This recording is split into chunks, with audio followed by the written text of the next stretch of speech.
So you have a boyfriend? No. Who needs it? We're young, might as well have fun while we can. And... Wait.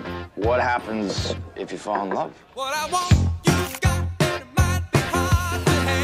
think this is Marc Webb, director of 500 Days of Summer. If you want to see a movie about romance that's funny, that's not necessarily a romantic comedy, though maybe it is. Hi, I'm Michael Weber, co-writer of 500 Days of Summer. If you're tired of how they've been making romantic comedies, coming-of-age stories that have been coming from Hollywood, this is a movie for you. I promise it'll be different. And if you've ever been in a relationship or liked someone more than they liked you, I think you're going to respond to this. I think we should stop seeing each other. Just like that? Just like that. We've been like Sid and Nancy for months now. We have some disagreements, but I hardly think I'm Sid Vicious. No, I'm Sid. Oh, so I'm Nancy. It's not really about gender to us, and I think it's about a phase of your life. It's about youth, and it's about a naive version of romance, which is very relatable and very sympathetic because we've all been there. And I think if you can have tolerance, or if you can invoke those memories of what it's like to be in his shoes, then I think you can relate to the film. In the movie, there is a quote of the writer Henry Miller, who says, if you want to overcome a bad relationship, you have to transform the woman into a literary figure. Is it the reason why you, Marc Webb, did that movie? One of the writers who's not here, Scott, it started off with some of his experiences. But he went through a nasty breakup, and I was there for him as a friend in the first moment. But in the next moment, I said, we should be writing this down.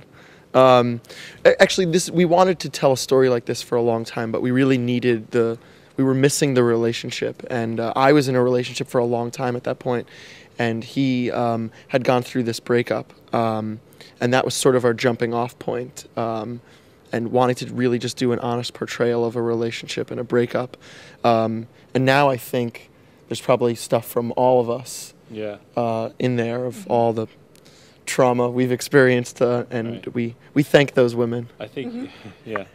If you go through something like this, write a movie. The boy, Tom Hansen, grew up believing that he'd never truly be happy until the day he met the one. The girl, Summer Finn, did not share this belief.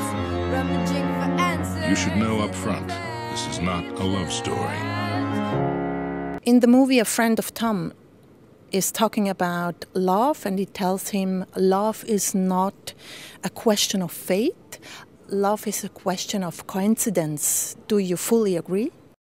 I think the narrator talks about coincidence. I think what Tom likes to think at the beginning of the movie is that fate is going to come in and the universe is going to conspire in your favor and will give you love, and everything's going to be solved and everything's going to be great. And you hang your hopes on that. I think if you do that, if you don't take responsibility for your relationships and for your romance, that's going to come to bite you in the ass. I think that love requires maintenance, it requires care, it's much more complicated than when one likes to believe. And I think what part of Tom's problem is he on some level, it's vanity or laziness masquerading as hopeless romance, But the truth is, as you grow older, you realize that you have to, it takes effort. And I think what Tom's arc in the movie is, at the beginning of the movie, he's not really a man. He's afraid to ask this girl out, and he's totally befuddled by this. He thinks the universe was just supposed to make this work out. And when it doesn't work out the way he expects it to, though I think it does work out in some way, he finds that very frustrating and heartbreaking because his view of the world is challenged. But I think ultimately what we say is like, listen, there is such thing as love, but it's not always what you expect it to be. Let's talk about the actor Joseph Gordon-Levitt, who plays Tom. I was talking to Joe and I said, who do you think, if we were to cast you, who do you think could play Summer? And we went through some sort of obvious bigger names, and then he's like, but really the person that should play this is Zoe. Because they had been in a movie together a few years ago and they had known each other, and he's like, she would understand the character she has. He really thought she was magnificent, and he said, the way he said Zoe, like his eyes sort of melted and he had this look, and I was like, that's Tom. You know, that is who this is. That's the dynamic. And I met Zoe, and she had, of course, great respect for Joe. And I knew from that moment, the way he looked, like that's what I can hang the movie on. And Joe, the other thing about Joe is he's not a comedian in the sense that he's more of a straight man. He doesn't reach for jokes. He's not always throwing out, you know, zingers. But he's always finding the truth, the emotional truth at the underbelly of the scene. And this movie is a very whimsical movie. There's a lot of license and goofiness and playfulness. But if you don't have that emotional center, you can fly off. And the sort of, the jokes that we may have lost at the beginning, we gain an emotional sort of resonance at the end of the film, which I think is really crucial. There's a different version of this movie.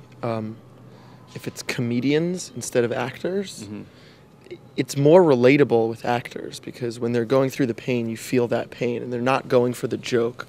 It's a better movie too, and in a way it actually is a funnier movie, because then the jokes play as a contrast to the other more serious dramatic moments. And you laugh because you laugh not at the satire of it, but you laugh at because you've been in that situation before, and it's relatable, and it's a human. You're like, oh, a little bit uncomfortable because you know that feeling, and I think that's a more satisfying kind of comedy, ultimately.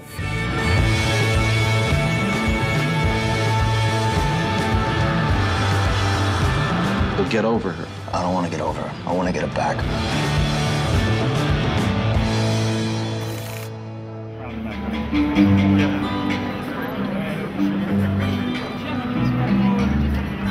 E lo sceneggiatore Michael Webb, a cui dobbiamo 500 Days of Summer. Welcome. Grazie al Festival Locarno e a tutto il team dei Fox Searchlight. È un grande onore avere la nostra piccola commedia qui sulla Piazza Grande.